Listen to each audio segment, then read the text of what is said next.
Hello, and thank you for joining me for another Behind the Image with Allie Cotton.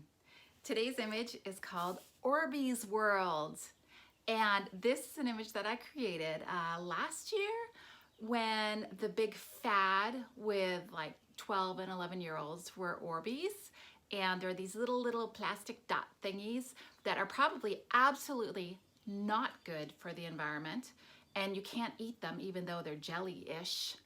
But they're fun to put in the bathtub and expand, or a cup of water and watch them expand. So I always say, if you're gonna go big.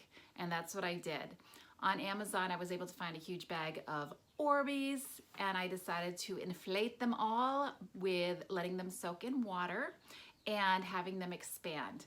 So I filled up my bathtub with Orbeez, and I got in the bathtub with my bathing suit and this really cool bathing suit cap, and I created this image with these Orbeez. I also had bought an underwater flashlight because I wanted to create an effect of having the light coming from behind me, even though I was in just like a bathtub full of maybe 5 inches of water.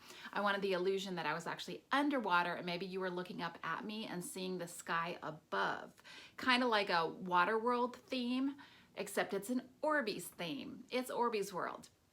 So I did a variety of different images. This is one of my favorites because I love the extension of my eyelashes, and just looking down looks like I'm just in my own world full of these creepy little dots, jelly dots. So after this was over, I have to say it was very difficult to clean the bathtub out because the Orbeez are slippery little bugs. Thank you for joining me for another Behind the Image. I hope you enjoy this photograph as much as I had fun creating it.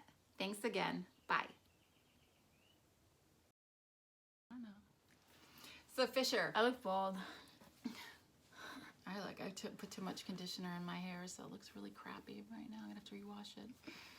So what are Orbeez, Fisher?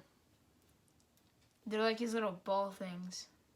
They're like this small each, and they come like super tiny, like really tiny, and then you put them in water or something, and leave them like for 24 hours or just overnight, and then they grow up to be like this big kind of, or they could go up to that big if they're like giant Orbeez. Bigger ones. When I was a kid, we used to have them, but they were kind of shaped into like alligators or fish or something, like underwater creatures. So you put the little dried up like a little thing, and then it grows and it turns into a big jelly thing.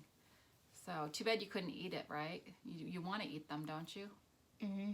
Yeah. We should invent something where you make the Orbeez, but you can actually eat them after and make dessert for Easter Sunday or something like that. That'd be disgusting because you'd have your hands all over it before. That's true, especially if I put them in the bathtub. Yeah. All right, well, thanks for your input on Orbeez. Fisher Cotton.